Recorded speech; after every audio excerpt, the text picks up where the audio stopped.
Hello, I'm the Reverend Patricia Hart, Developmental Minister of this First Unitarian Universalist Society of Burlington, Vermont.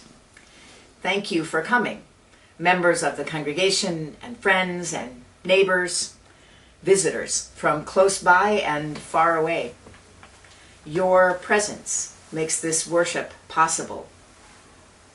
Whoever you are, wherever you come from, whether you got snow or torrential rain or frost yesterday, or you're in the middle of a heat wave, wherever, whatever, you're welcome here now, just as you are, just as you hope to be. I'd like to offer my thanks to everyone who made this service possible today. Thanks, as always, for the music and the video production from James Stewart and also Sam Whitesell. You may have noticed that our reflections for all ages are coming from different talented people these days, and today we will hear the recollections, the remembrances from Judy Brook and Melinda and Mavis Milne, as well as a bunch of wonderful pictures that children sent Erika, pictures of their mothers that they drew recently or long ago. I want to give you a little possibility here. We're having flower communion in a couple of weeks, and if you have or can take a picture of you and some flowers, and if you'd be willing to send that to us, that would be wonderful. We'll use them in that service. Pictures, you, flowers together, it'll be great. If you would like to learn more about Unitarian Universalism or this congregation, there is a URL on YouTube underneath this video. Just click it and let us know who you are so we can send you some information. We are apart today in body, but united in mind and in heart, in our care for each other and for the world. Find a comfortable seat, have your chalice nearby, as we settle in at a distance together to worship.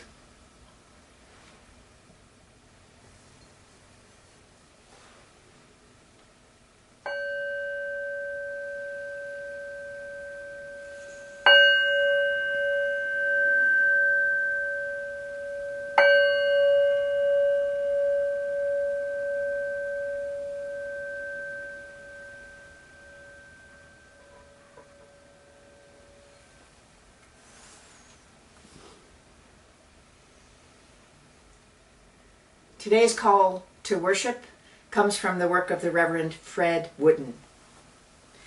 May we be united in praise and wonder.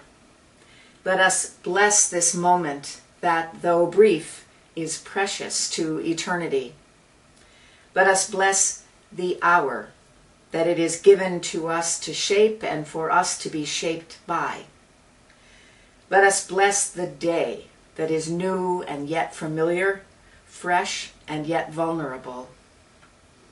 Let us bless the season, that it is fragrant with flowers and loud with insects.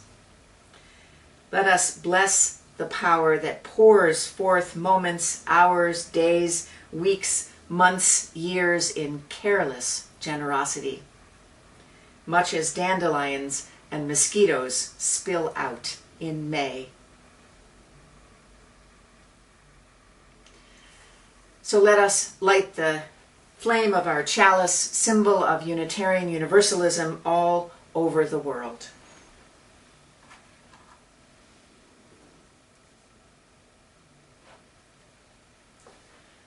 Would you say our chalice-lighting words with me? We kindle this chalice flame to remind ourselves of the light of truth, the warmth of community, and the fire of commitment.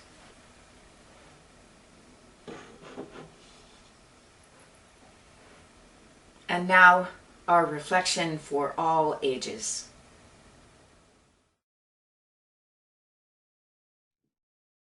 Today is Mother's Day, a day to recognize mothers and that special kind of nurturing love we call mothering.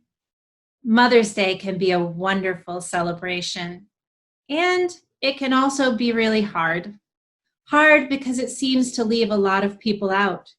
The people who don't have mothers, the people whose mothers have passed away, the people who don't have children, and the people who nurture the children in their lives but who don't identify as women. And some of the mothers out there struggling the hardest to care for their children are in situations where they aren't very likely to get flowers or breakfast in bed on Mother's Day. But still, that kind of enduring, nurturing love we call mothering deserves celebration. We don't have to be mothers to nurture and care for each other. And in fact, mothering works best within supportive and nurturing communities.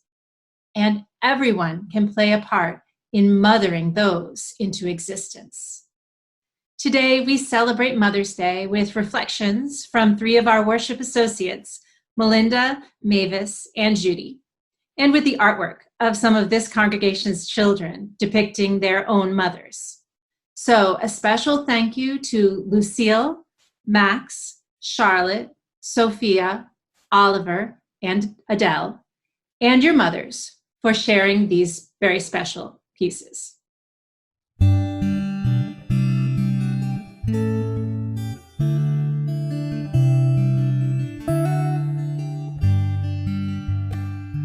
My own mother died when I was 28, 2 years before I had my first child. In my neighborhood, 5 people grew into the role of parent to me and grandparents to my sons. Kitty helped me learn to breastfeed and took me out to buy new postpartum clothes. Don and Peggy were there for my sons every Halloween, bringing them home from school, dressing them in their costumes, and getting them back to school for the parade while I worked. Dinner at their home was a weekly event. They even helped me financially on 2 memorable occasions. Kelly emotionally supported me and my sons during a divorce, having been there herself. Judy was my sounding board as I struggled to decide whether or not to move to Vermont. Though I didn't have a biological parent to help, I was very well mothered, very well parented, and my sons were well grandparented. I'm the person I am today because of their love. And I hope I'm as loving a mother and grandparent as they were to me and my children.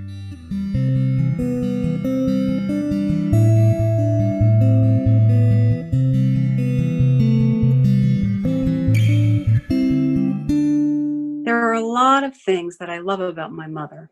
I couldn't possibly include all of those in one small reflection, but here are a few. She's a very good listener.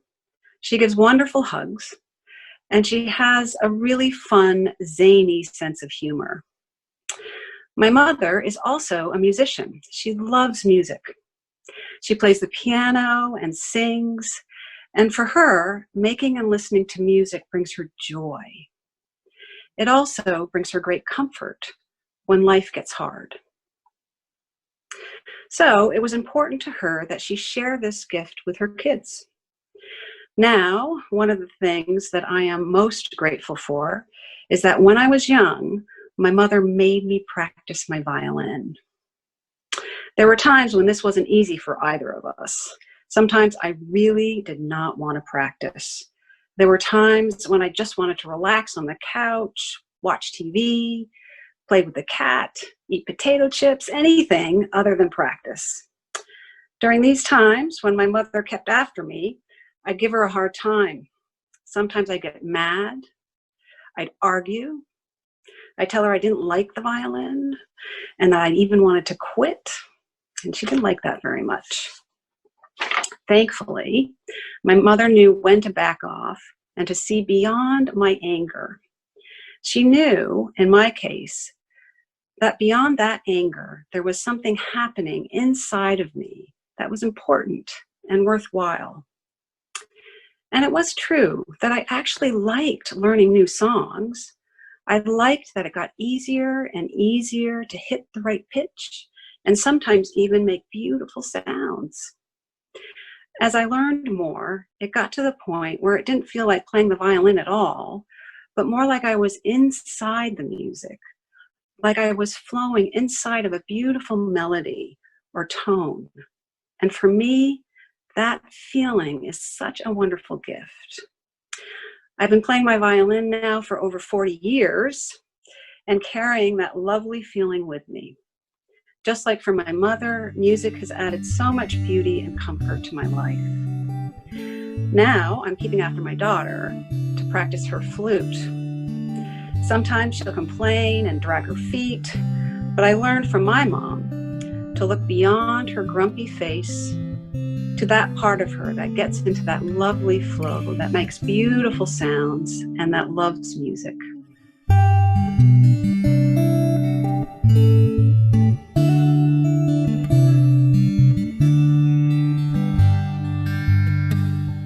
My mother, Nina, was born in New York City a year after her parents, who were Russian refugees, arrived there.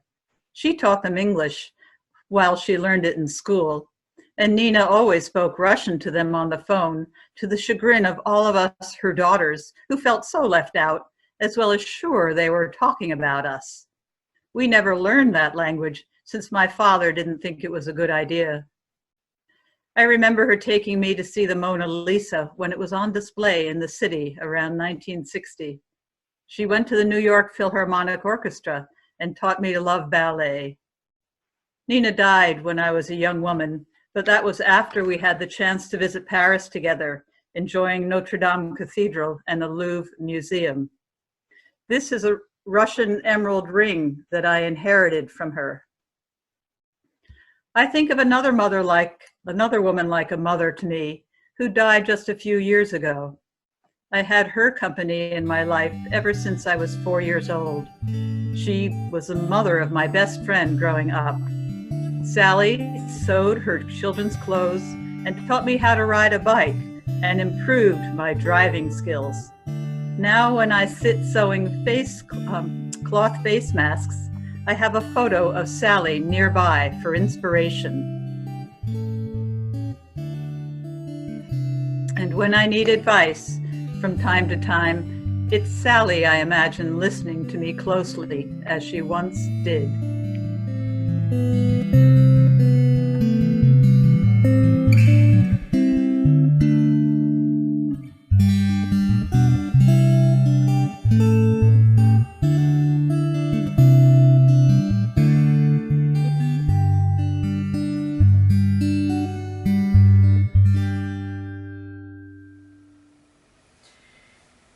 Share some moments of quiet now with me.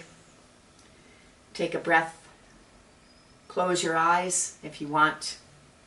Listen to my voice as you breathe and rest and reflect, whatever way is your practice. We will listen first to some spoken words and then reflect, calling up our joys and our sorrows. And after a moment of silence, we will sing together Dona Nobis Pacem, just like last week, because it was too wonderful not to do it again. The meditation words this morning are from the Reverend Dr. Victoria Weinstein. We reflect in thanksgiving this day for all those whose lives have nurtured ours. The life-giving ones who heal with their presence, who listen in sympathy, who give wise advice, but only when asked for it. We are grateful for all those who have mothered us, who have held us gently in times of sorrow, who celebrated with us our triumphs, no matter how small, who noticed when we changed and grew, who praised us for taking risks, who took genuine pride in our success, and who expressed genuine compassion when we did not succeed. On this day that honors mothers, let us honor all nurturers, generous souls who from somewhere in their being have freely and wholeheartedly given life and sustenance and vision to us. Dear God, creating one, grant us life-giving ways, strength for birthing, and a nurturing spirit that we may take attentive care of those precious beings entrusted to us by biology or by destiny or by friendship, fellowship, or fate. Give us a mothering heart today. Amen.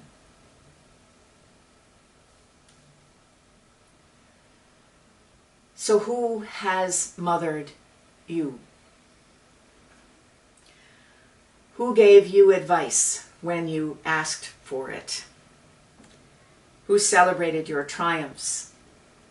Who noticed when you grew and changed and became yourself? Who was that long ago? And who is it now?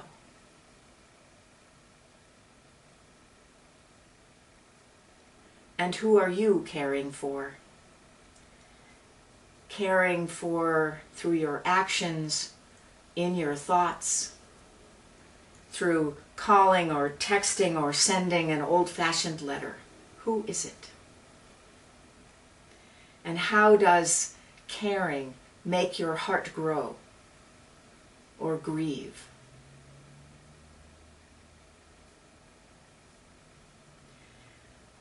Hold your loves and your sorrows tenderly.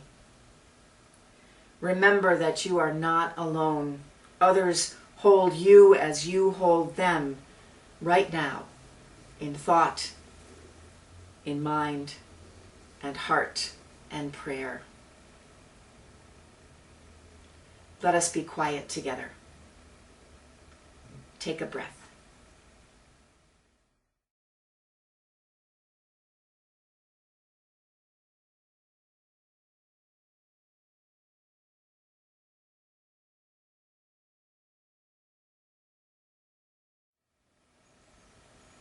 Let us sing. Dona nobis pacem.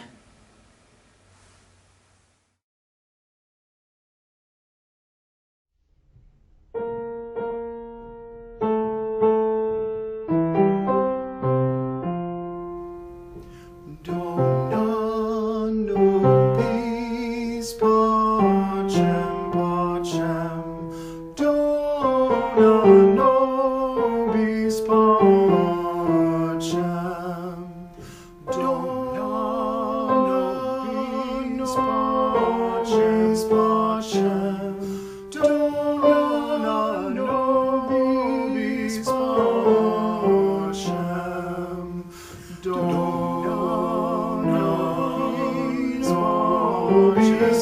pacem.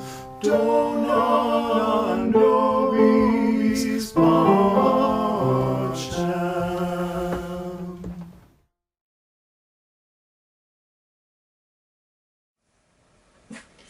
Let us take up an offering to support the work of this congregation in the world. We do this every week. We remember every week that the whole complicated thing that is this First Unitarian Universalist Society of Burlington, it exists because people give each other gifts. One of those gifts is money. There are many ways that you can give if you can. Please, please, if you can't, that's wonderful because others of us can. There will be information on the screen to tell you how you can make that gift in just a minute, including the option to donate to the Angel Fund, which was created because some of us can give a little more money in this time when some of us can't give it all. Come here, Waldo. Come on. Come on. He wants to be part of the offering. So look at the people. The Angel Fund is doing well. I wanted to tell you that almost $5,000 has been given so far, which is a wonderful thing. This week's offering, Waldo, will be shared with Center City Little League.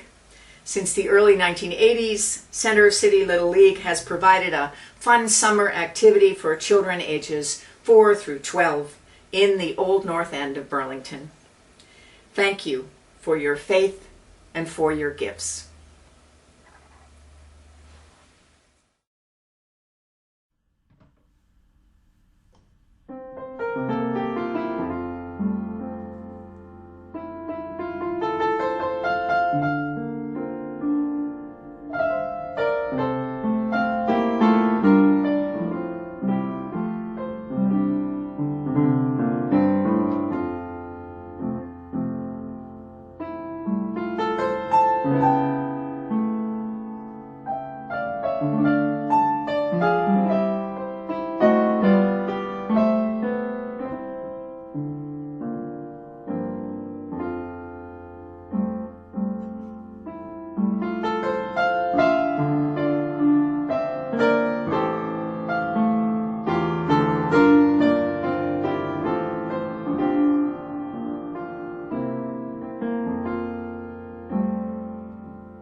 Say with me the words of dedication for this morning's offering. With gratitude, we dedicate these gifts in the service of our mission to inspire spiritual growth, to care for each other and our community, to seek truth and act for justice.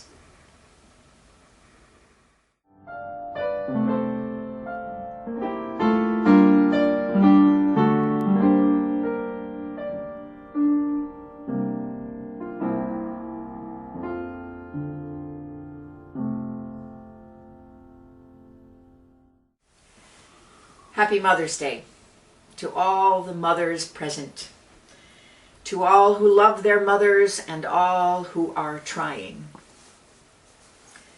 Mother's Day ought to be a simple, straightforward holiday, and it is not. I learned early in my ministerial formation that Mother's Day is one Sunday that many ministers prefer to skip. It is so loaded with associations and feelings, from profound joy to deep grief and anger and longing and back again to simple happiness. It is easier to preach about politics, frankly, or sex, or even money, than it is to preach about mothers. One of my clearest understandings about mothering came from an observation by a friend of mine many years ago. My former husband and I were visiting our friends. I'll call them Ellie and Jim. We'd known them first in college when life was simpler and we all felt quite competent. They, like us, had recently become parents for the first time. While we were visiting them, babies in tow, Ellie announced that she had figured out the distinctive feature of having children, which she said was the apparently limitless number of opportunities to fail and to try again, another day, another way, and most likely to fail again. Eventually, the child will fall asleep, and some time after she wakes up, there will be another bedtime, another chance in which the parents can try again to help their child fall asleep or eat or use the potty or anything without a lengthy battle, but all with rather limited prospects of success.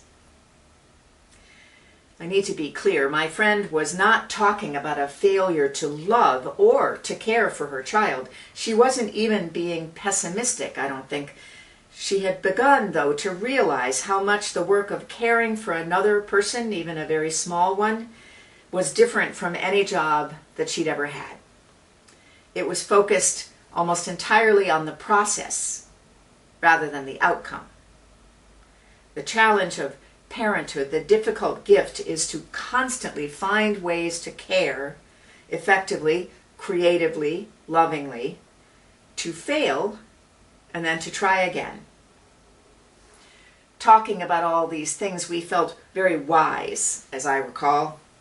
None of us had any idea back then just how various and wonderful and challenging the opportunities to fail and try again would be in the years to come. There is nothing quite like being a mother, but for today, I am expanding the idea of mothering to include every instance in which one human being cares for another human being who is in some way dependent on that care. So, biological mothers, adoptive mothers, foster mothers, grandmothers, and fathers in all of those categories too, and siblings and aunts and uncles and sons and cousins and neighbors and friends and mentors of every gender.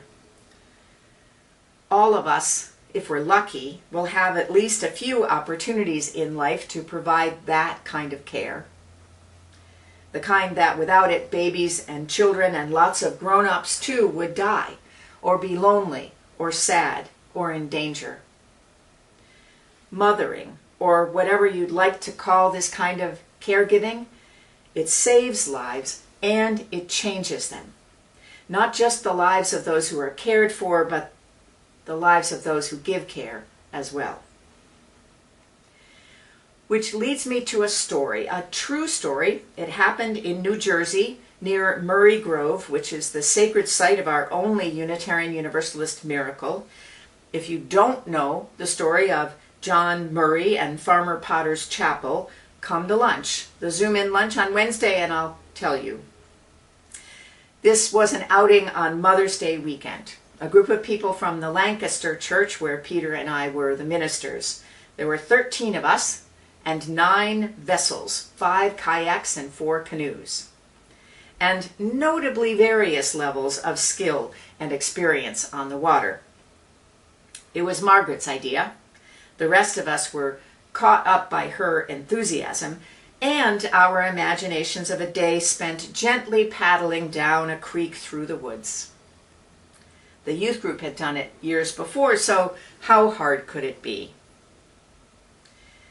We forgot to notice one thing. It had rained hard on Thursday night and Friday. This was Saturday. Margaret warned us that we would be on moving water. A lot of water.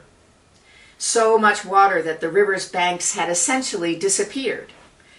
Living bushes and trees were now part of the waterscape, not to mention the few dead trees whose branches added interest to the middle of the stream, did I mention that the water was moving fast? Or how many twists and turns there were to navigate, or how hard it is in fast-moving water to keep from getting slammed in among all those bushes. Two people piloting the same canoe have to work together. Without eye contact or supervision or much communication, except bellowed comments like, "What are you doing?" or "Paddle harder." When all is as it should be, the whole thing is a sermon in cooperation and grace. At other times, it's not so pretty. If you happen to be watching as two people and their lunches and their cameras fall out of their canoe, the looks on their faces are quite memorable. That's what I thought the first time it happened that day, and especially the second time. The third and fourth and fifth, I didn't really have a good view. But the abiding image for me from the whole adventure was Margaret, shuttling around in her little kayak, calling out encouragement and instruction, rescuing a paddle as it floated away, running a tutorial on collaborative paddling as we took a break to have a snack and find dry clothes for the several people who had already had a dunking. I especially remember Margaret directing the rescues. It's pretty easy to capsize a canoe. It is much more difficult to get it right side up again with the people and their paddles and at least a couple of pieces of dry, warm clothing. Most of us couldn't help much other than staying out of the way, or offering a towel or a fleece vest when we could, or providing light entertainment. I do remember that we tried to reconstruct all the words to the Gilligan's Island song. So what's happening exactly when people take care of one another? A book on maternal thinking written some decades ago identified 3 components of mother work: preservation, nurture, and training. Preservation, recognizing vulnerability and the need for food and shelter and all of that, and responding. Nurture, focusing on the intellectual and emotional and spiritual growth of the person you're caring for. And training, teaching behavior that's good or at least socially acceptable. All of this guided by values drawn from the caregiver's own experience. Preservation, nurture, training. Another scholar of parenting and divorce adds a 4th essential task, which is love. Because love is required for self-formation, and because we learn how to love others by being loved. We can't force ourselves to love, but often, if danger or violence is not involved, we can change our minds. We can learn new habits. There's a lot of bad news in the world right now, in addition to the pandemic. And there's also evidence of many changed minds and changing habits. Simple kindness, which is abundant and powerful. Even racism can be acknowledged and changed with effort, with experience, with training, and with practice. Learning new habits isn't easy, but it is possible. We human beings do it all the time, frequently failing and often given a chance to try again. If we allow some space, some wondering between our feelings and another person, in that space, a new understanding can grow. The act of loving changes us, and it can become a habit. Theologians and regular people have thought that loving habits that people develop as parents, as caregivers, have the power to change the world if they could be harnessed. Because love is one of the few things strong enough to impact at all the pride and fear and violence to which we human beings are also prone. we can practice habits of love, thinking about the whole world and the smaller worlds that we inhabit, our families, our communities, our congregations, trying and failing and trying again. So may it be. So may it blessed be.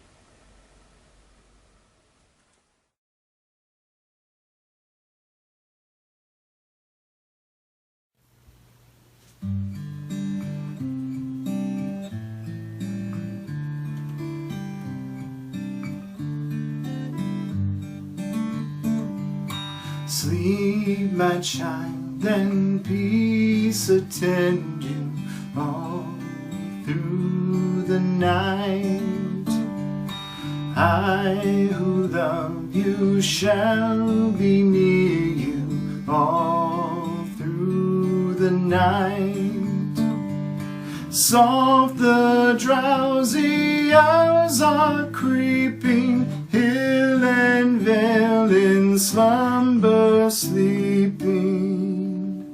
I my loving vigil keeping all through the night, while the moon her watch is keeping all through the night, while one half the world is sleeping all through the night. Even while the sun comes stealing, visions of the day revealing, breathes a pure and holy feeling all through the night.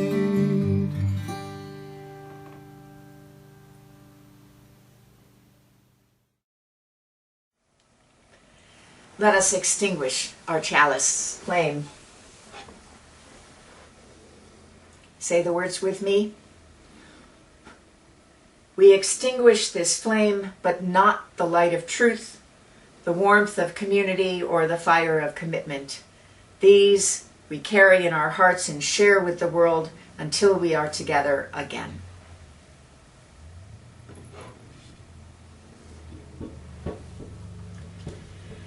The benediction today was written some decades ago by James Oppenheimer. He writes, "This cannot be an easy life.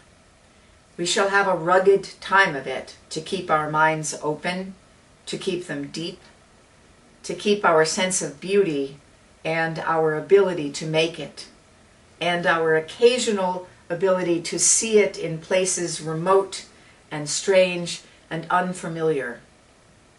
We shall have a rugged time of it, all of us, but this is the condition of life, and in this condition we can help because we can love one another." Go in peace.